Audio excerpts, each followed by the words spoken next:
कियांग चिकित्सा क्लिनिक का अनुभव, ये तो मेरे लिए विशेष रूप से तैयार किया गया है। रास्ते में मैंने पठार से कई औषधीय पौधे इकट्ठा किए और ढेर सारी जड़ी बूटियों के बारे में सवाल जमा किए। यह एक दुर्लभ अवसर है। मुझे तुरंत गुरु से अच्छी तरह से मार्गदर्शन लेना चाहिए। मेरी सीखने की दृढ़ता, मुझे पूरी ताकत लगानी होगी। अरे दोस्तों, जल्दी सोना और जल्दी उठना, अच्छी तरह से खाना और गर्म रहना, अधिक सोचने से बचना, यह 99% समस्याओं का समाधान कर सकता। मेरे पास अभी कुछ काम है। बाय।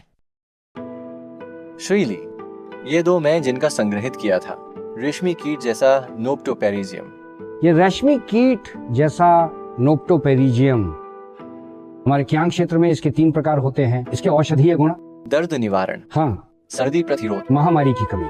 ये युवक कियांग औषधियों के प्रति इतना जुनूनी है। अरे मैं तुम्हारे लिए कुछ लाकर देता हूँ, देखो। अच्छा, सच में? हाँ ठीक है। वाह, बहुत धन्यवाद। हाँ हाँ हाँ। क्या कर रहे हो जियांग यांग? लिन शियाओशिया, मैंने तुम्हें अकेले चुपके से आते देखा। क्या तुम्हें कोई गुप्त बीमारी हो गई है? क्या? ये तुम्हारा मेडिकल रिकॉर्ड है? ये मैंने जो औषधीय पौधों के नमूने इकट्ठे किए हैं। तुम? ये क्यों कर रहे हो? सीखने के लिए। क्या तुम इसे खाने के लिए ले आए हो? तुम तो इस क्षेत्र के छात्र नहीं हो। मैं तुम्हें अच्छी तरह जानता हूँ। मुझे इसका शौक है। क्या मुझे इसे पसंद नहीं कर सकता? तुमने कभी क्यों नहीं कहा? पहले मैंने सोचा था शायद मैं एक सभी का इलाज करने वाला डॉक्टर बन सकता हूँ। तुम्हारे पास ये सपना भी है? हाँ। तुमने मुझे चौंका दिया। क्या हुआ? मुझे फिर से दिखाओ।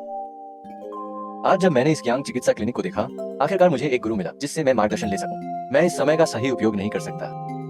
क्या बात है, मुझे तुमसे ऐसी उम्मीद नहीं थी छोटे भाई। ठीक है ठीक है ठीक है, वैसे भी तुम्हें दिखाने के लिए कुछ खास नहीं है। तुम जल्दी जाओ। तुम यहाँ क्या कर रहे हो? मैं पढ़ाई करने जा रहा हूँ।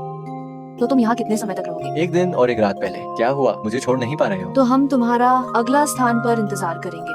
अच्छी तरह पढ़ाई करो, हर दिन आगे बढ़ो।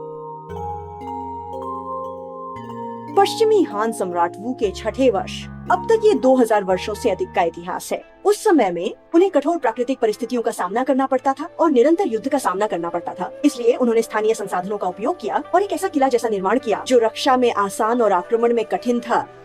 प्रवेश करते हुए यह प्राचीन किला जो मोड़ और गलियों से भरा हुआ है, हर एक मंजिल पर चढ़ने के साथ ऐसा लगता है जैसे समय और अंतरिक्ष यात्रा कर रहे हो, हजारों साल पार कर रहे हो। ओ, यहाँ थोड़ा नीचा है, सिर पर ध्यान देना, ध्यान रखना। सावधान रहो। आहा, मेरी कमर। आह, मक्का। अरे भगवान, ये मेरी घर का सामान नहीं है क्या? रूफटॉप पर पहुंचने के बाद दरवाजे धीरे धीरे और भी छोटे हो जाते हैं। हम इसे दरवाजे की बजाय खिड़कियां कहते हैं। भेड़ की आवाज का उपयोग करते हुए हमारे जातीय नाम को रखने के लिए हम जो कपड़े पहनते हैं उन्हें कपड़े कहते हैं। हम जो शराब पीते हैं उसे शराब कहते हैं। और मेरी पत्नी का नाम इरमा है। ओह, इरमा। असल में भेड़ की आवाज ऐसी ही होती है। तो ग्वांगडोंग लोग इस जीवन शैली के लिए बहुत उपयुक्त हैं। वे हमेशा मैं और मैं कहते रहते हैं। धीरे चलो, तुम्हारी पीठ फंस जाएगी। लंबी संकरी खड़ी लकड़ी की सीढ़ियाँ, मंजिलों का एक भूल भुलैया, हर जगह जाल है। हे, नीचे के दोस्तों। थैंक यू के दोस्तों, मेरी फोटो लो। मेरी रानी, अपना रॉयल हाथ मेरे हाथ में रखो। सिर्फ जाओ। तुम कौन से राजा हो? मैं असली राजा हूँ, मैं रानी हूँ। मैं भी अपनी रानी को ले आऊंगा। अब क्या?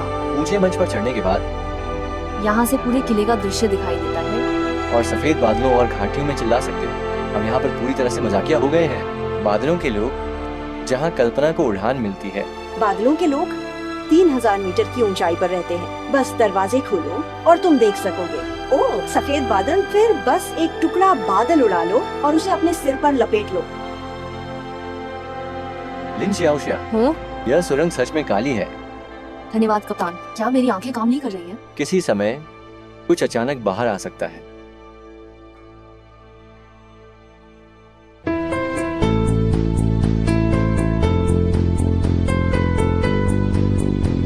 तेरे पलकों की लंबाई तो कमाल है।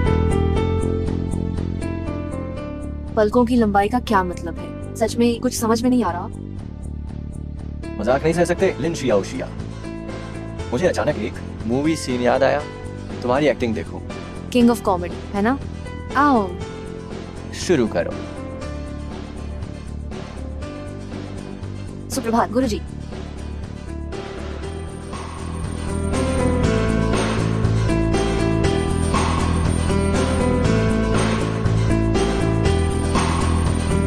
युवक, तू ठीक है?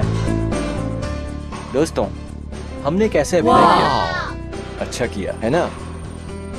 उसे अभिनय का भूत चढ़ा। मुझे किंग ऑफ कॉमेडी में उसके साथ अभिनय करना पड़ा। बात मत करो। ये कला है दोस्तों। This is art. वाह